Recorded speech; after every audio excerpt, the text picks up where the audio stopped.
A very good morning to all of you.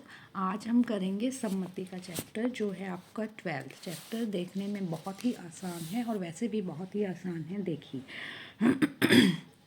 सम्मति सम्मति क्या होता है कि जब हम सिमेट्री, जब हम किसी चीज़ को बराबर के दो हिस्सों में बांटें, ठीक है, और एक हिस्सा दूसरे हिस्से के ऊपर पूरा पूरा आ जाए, तो उसे हम उसकी सम्मति कहते हैं। क्या कहते हैं? सम्मति। की हमने उस पेपर को या किसी चीज़ को दो बराबर के हिस्सों में बांटा। जैसे एक कछुआ है, इसको दो बराबर हिस्सों में अगर हम बांटे तो एक हिस्सा दूसरे हिस्से के ऊपर पूरा पूरा आ जाएगा, सिमेट्री। ठीक है, हम माला बनाते हैं, एक लाल मोती एक हरा मोती, ऐसे करके हम माला बनाते जा रहे हैं, लेकिन इधर से और इधर से बीच वाला हमें जो है देखना पड़ेगा, उसे हम कहते हैं सिमेट्री। कि एक चीज़ जो है वो दूसरी चीज़ के ऊपर पूरी पूरी आ जाए। देखिए चैप्टर एक्सरसाइज करने से पहले थोड़ा सा समझ लीजिए। ये टी है, ठीक है, टी को अगर हम ऐसे हाफ में काट दें तो ये हिस्सा जो है इस हिस्से के ऊपर, या फोल्ड करें तो ये हिस्सा इस हिस्से के ऊपर पूरा का पूरा आ जाएगा, तो उसे हम क्या कहेंगे? सिमेट्री। कि ये सिमेट्री में है, ये सम्मति में है। ठीक है, देखिए ये एक पेपर है, ठीक है, अगर मैं इसको यहाँ से फोल्ड कर दूँ तो एक हिस्सा जो है दूसरे हिस्से के ऊपर पूरा का पूरा आ गया है, तो हम कहेंगे कि ये जो है, ये दो पेपर जो है यहाँ से सिमेट्री में है। ठीक है, सम्मति में है, कि हम इसको ऐसे दो बराबर हिस्सों में बांट सकते हैं। अब हम चलते हैं एक्सरसाइज 12.1 की तरफ। देखिए 12.1, उसने कहा है कि निम्नलिखित छेद की हुई आकृतियों के प्रतिलिपि बनाकर उनमें से प्रत्येक की सममिति रेखाएं आपको खींचनी है। कि आपको लगाना है कि एक जो ये छेद हैं, जो इसमें ये छेद दिए गए हैं, ये आपको छेद दिखाई दे रहा है, ये छेद और ये छेद, ये जो है एक दूसरे के ऊपर आने चाहिए। जैसे भी आप इसको फोल्ड करो, अब हम इसे यहाँ से फोल्ड करेंगे, ठीक है, तो ये वाला छेद जो है ये वाली छेद के ऊपर पूरा का पूरा आ जाएगा। बीच में से हमने फोल्ड किया पेपर को, ठीक है। और दूसरा, अगर हम ऐसे भी फोल्ड करेंगे तो आधा छेद जो है उस आधे छेद के ऊपर पूरा पूरा आ जाएगा। तो इसमें कितनी सम्मति रेखाएं हैं? इसमें जो हैं वो दो सम्मति रेखाएं हैं। अब हम इसके ऊपर चलते हैं। अगर हम इसको ऐसे फोल्ड करें तो ये तो जो दो छेद दिए गए हैं इधर तो है नहीं, तो ये आएंगे नहीं पूरे के पूरे। तो इसको हम ऐसे अगर कट करें तो यहाँ से ये वाला छेद जो है इस छेद के ऊपर पूरा का पूरा आ जाएगा। तो इसमें कितनी सिमेट्री रेखाएं हैं? इसमें एक सिमेट्री रेखा है, सम्मति रेखा। अब ये छेद यहाँ पे दिया है, ये छेद यहाँ पे दिया है। अगर हम इसको ऐसे फोल्ड करें, यहाँ से अगर मैं इसको फोल्ड करूँ तो ये छेद आएंगे नहीं एक दूसरे के ऊपर। तो यहाँ से अगर मैं इसको फोल्ड करें तो ये छेद इस छेद के ऊपर आ जाएगा। तो इसमें भी कितनी सिमेट्री रेखाएं हैं? सम्मति रेखाएं हैं, एक सम्मति रेखा है। और अगर इस वाले कागज़ को हम ऐसे फोल्ड करें तो ये छेद तो पास पास हैं, ये दूर दूर हैं, ये तो यहाँ आएंगे, इनके ऊपर नहीं आएंगे। तो इसीलिए इसमें ये वाली सिमेट्री रेखा तो नहीं है। लेकिन अगर हम ऐसे काटें तो ये वाला छेद इसके ऊपर आ जाएगा, ये वाला छेद इसके ऊपर आ जाएगा। तो इसमें भी कितनी सम्मति रेखाएं हैं? एक सम्मति रेखा है। अब ये चारों डायरेक्शंस में दिए गए हैं, तो इसको ऐसे फोल्ड करेंगे तो ये वाला छेद इसके ऊपर आ जाएगा, ये वाला छेद इसके ऊपर आ जाएगा। और इस तरह फोल्ड करेंगे, दूसरी तरह से फोल्ड करेंगे तो ये वाला छेद इसके ऊपर आ जाएगा, ये वाला छेद इसके ऊपर आ जाएगा। तो इसमें कितनी सिमेट्री रेखाएं हुई? दो सिमेट्री रेखाएं हुई। अब ये वाला बीच वाला है, अगर हम ऐसे फोल्ड करेंगे तो ये छेद तो आएंगे नहीं किसी के ऊपर। तो इसमें कितनी सिमेट्री रेखाएं हैं? एक सिमेट्री रेखा है, कि हम इसे एक ही तरह से फोल्ड कर सकते हैं। अब ये ट्रायंगल दी हुई है, ट्रायंगल में यहाँ पे छेद दिए हुए हैं, ये वाला छेद जो है इस वाले छेद के ऊपर आना चाहिए। तो कितनी रेखाएं हैं? एक ही रेखा है। इसमें भी एक ही है, क्योंकि ये वाला छेद इस वाले छेद के ऊपर आ जाएगा जब हम बीच में से फोल्ड करेंगे। इसमें भी एक ही है, ये वाले छेद हाफ हाफ हो जाएंगे, ठीक है। और इसमें कितनी है? वैसे तो वृत्त में कितनी होती हैं? अनंत होती हैं, लेकिन इसमें छेद दिए हुए हैं तो ये वाला छेद इसके ऊपर आएगा, या फिर ऐसे फोल्ड करेंगे तो हाफ हाफ हो जाएगा। तो कितनी सिमेट्री रेखाएं हुई? दो सिमेट्री रेखाएं हुई। अब इसको हम ऐसे फोल्ड कर सकते हैं, ऐसे फोल्ड कर सकते हैं, तो आपको पता चल गया। लेकिन अगर हम ऐसे फोल्ड करेंगे तो ये वाला इसके ऊपर आ जाएगा, ये वाला इसके ऊपर, और ऐसे फोल्ड करेंगे तो ये वाला उसके ऊपर, ये वाला उसके ऊपर। तो कितनी सिमेट्री रेखाएं हुई? चार सिमेट्री रेखाएं हुई। और इसमें एक ही सिमेट्री रेखा है। इस प्रकार आपने ये क्वेश्चन करना है कि कितनी सिमेट्री रेखाएं हैं। उसके बाद नीचे दी हुई सम्मति रेखाएं दी हुई हैं, उसके बाद आपको छेद निकालना है। देखो यहाँ से हमने इसको फोल्ड करना है, तो ये वाला छेद जो है कहाँ आएगा? यहाँ आएगा। ठीक है, यहाँ हम एक छेद बना देंगे। दूसरे में यहाँ पे एक छेद है तो इसके पैरेलल यहाँ आएगा जब हम इसे यहाँ से फोल्ड करेंगे। तीसरे में ये ट्रायंगल है, यहाँ एक छेद है तो यहाँ इसके सामने ही एक छेद आएगा। यहाँ पे है तो ये छेद जो है यहाँ आएगा जब हम इसे फोल्ड करेंगे। यहाँ है ये वाला छेद यहाँ आ जाएगा, ये वाला छेद यहाँ आ जाएगा। इस तरह हमें इसमें दूसरे छेद ज्ञात करने थे। इसके बाद हम चलते हैं तीसरे क्वेश्चन की तरफ। निम्नलिखित आकृतियों में दर्पण रेखा के बिंदुकित रेखा के रूप में दी गई है कि इस रेखा, ये रेखा दी हुई थी, ये मैंने बनाई है कि आपको भी सेम एज इट इज़ जैसा इधर दिया गया है वैसा ही इधर बनाना है। आप इसके लिए मिरर का प्रयोग भी कर सकते हैं, दर्पण रख सकते हैं, फिर प्रतिबिंब को अपने दर्पण में देख सकते हैं। आपको आपकी पूरी आकृति मिल जाएगी। आपको उसका नाम लिखना है और बनाना है कि आकृति कौन सी बनी। देखिए ये क्या बना, ये जो है एक वर्ग बना। क्या बन गया? वर्ग। देखिए आप मिरर से देख भी सकते हैं। ये एक मिरर है, ठीक है, ये मैंने एक मिरर यूज़ किया है। देखिए यहाँ, फिर हमने इसको इस पर रख दिया तो हमारे पास क्या बना, हमारे पास जो है बिल्कुल उसके वहाँ देखिए क्या बना हमारे पास एक वर्ग बना। क्या बना हमारे पास? एक वर्ग बना। ठीक है, दूसरे में हमने इसे यहाँ रखा तो हमारे पास क्या बन रहा है? एक ट्रायंगल। क्या बन रही है? एक ट्रायंगल बन रही है। शीशे में देखिए, आप शीशे के अंदर देखिए और बाहर देखिए क्या बना? ट्रायंगल बनी ना। ऐसे आपको बनानी है। इसी तरह यहाँ पे आपके पास क्या बनी? चतुर्भुज बनी। 4 भुजाएं हो गई, चतुर्भुज बन गई। इससे अगले में देखिए क्या बन गया आपके पास? वृत्त बन गया। जब आप दर्पण में देखेंगे क्या बना? वृत्त बना। इसी तरह अगले में आप देखेंगे क्या बना? पंचभुज बनी। ऐसे ही आपको भी बनानी है। क्या बनी? पंचभुज बनी।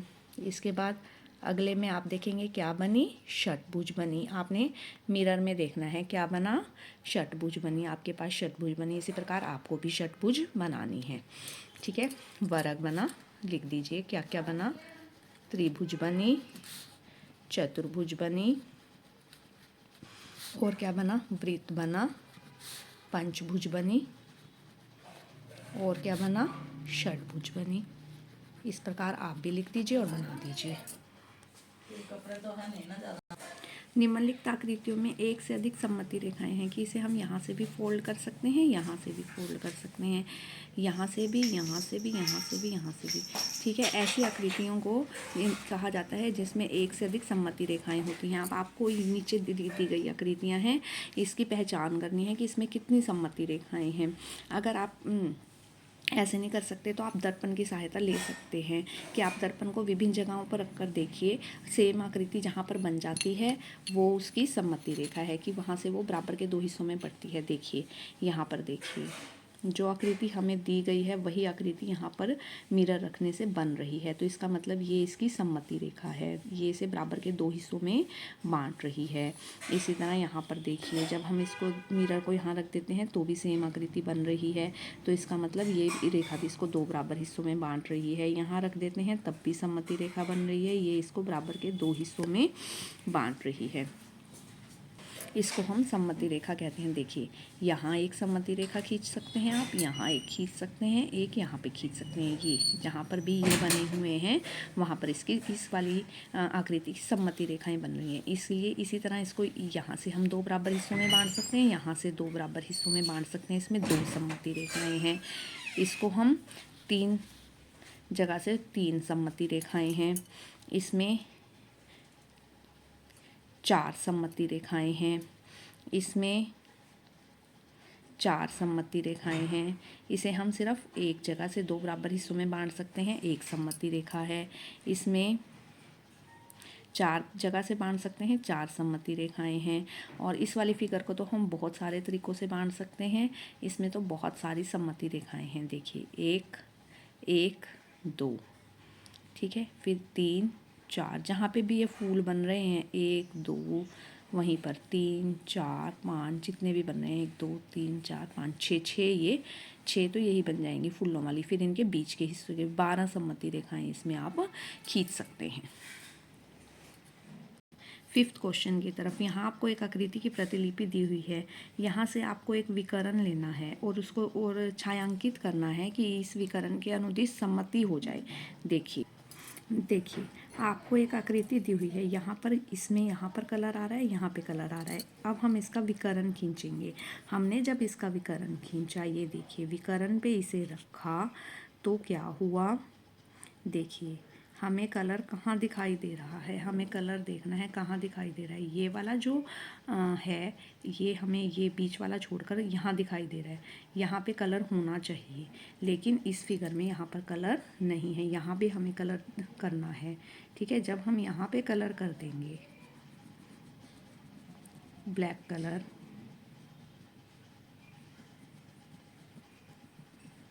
तो ये यहाँ इसके अनुदेश जो है वो हो जाएगा। और इसके पैरेलल जो है ये वाला दिखाई दे रहा था, तो इसमें हम कलर कर देंगे।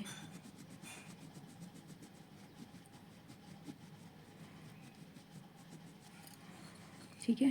अब देखिए दोबारा रखने पर आप ध्यान से देखिए, यहाँ पे हमने रखा, ये हमें इसके पैरेलल कलर दिखाई दे रहा है, वो उसके पैरेलल कलर दिखाई दे रहा है। ठीक है। इसी तरह हम इसके पैरेलल जो है ये खाना है, तो यहाँ पे अगर हम कलर कर देंगे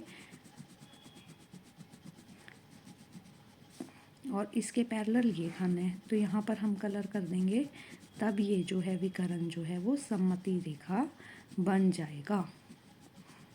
फिर ये जो है देखिए, अब आपको वही खाना दिखाई देगा जो आपने अब बना लिया है।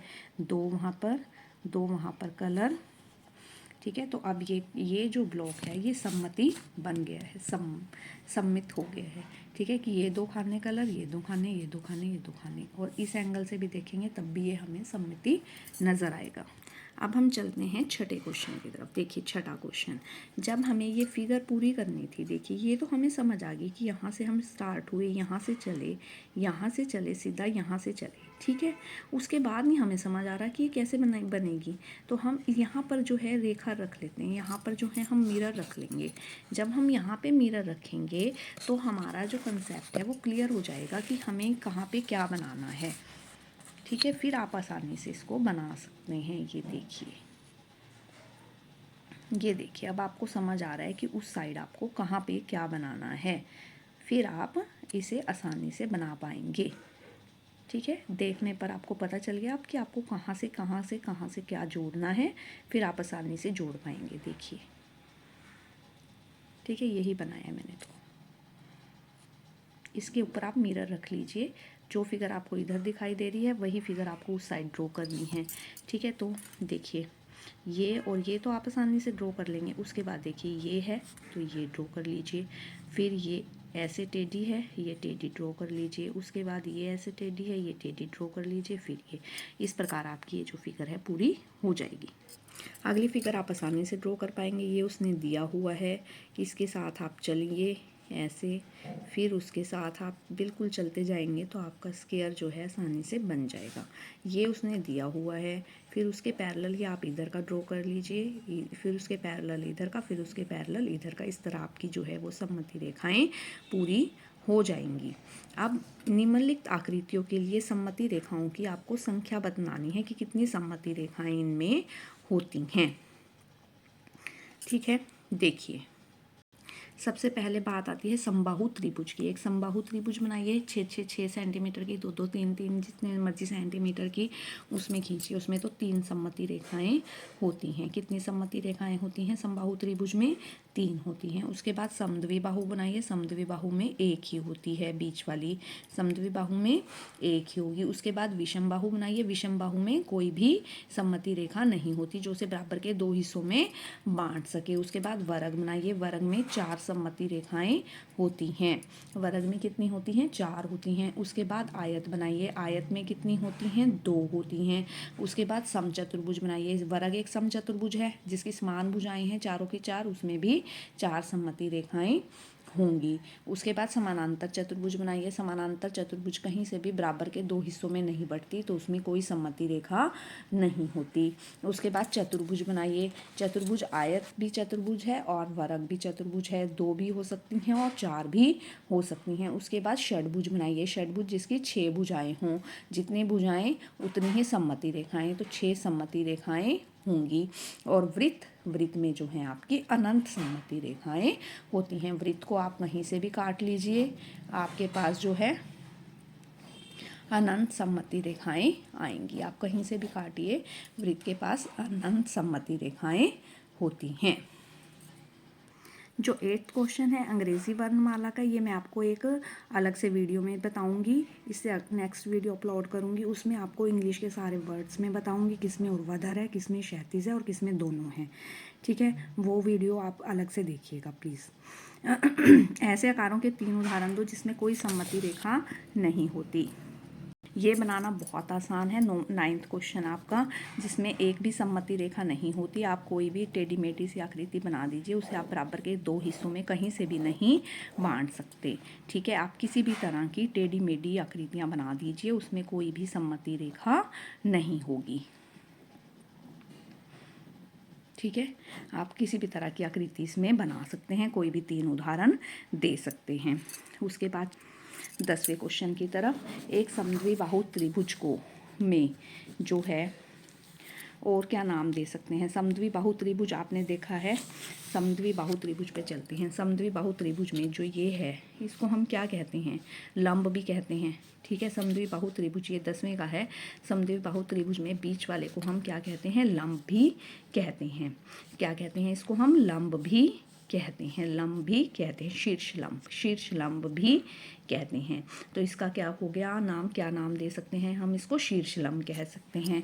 और इसी तरह जो वृत्त है, वृत्त में जो सममिति रेखा है, जो उसे बराबर के 2 हिस्सों में बांट रही है, कहीं से भी यहाँ से गुजरती है वो वृत्त के केंद्र से। ठीक है, इसको हम क्या कहते हैं, इसको हम व्यास भी कहते हैं। इन सबको हम क्या कहते हैं, इन सबको हम व्यास भी कहते हैं। क्या कहते हैं, व्यास भी कहते हैं। अगर आपको यह वीडियो पसंद आई तो आप इस चैनल को जरूर सब्सक्राइब कीजिए, बेल आइकन दबा दीजिए ताकि आगे आने वाली वीडियो की नोटिफिकेशन आ सके। Thanks for watching, thanks for liking, thanks for sharing also.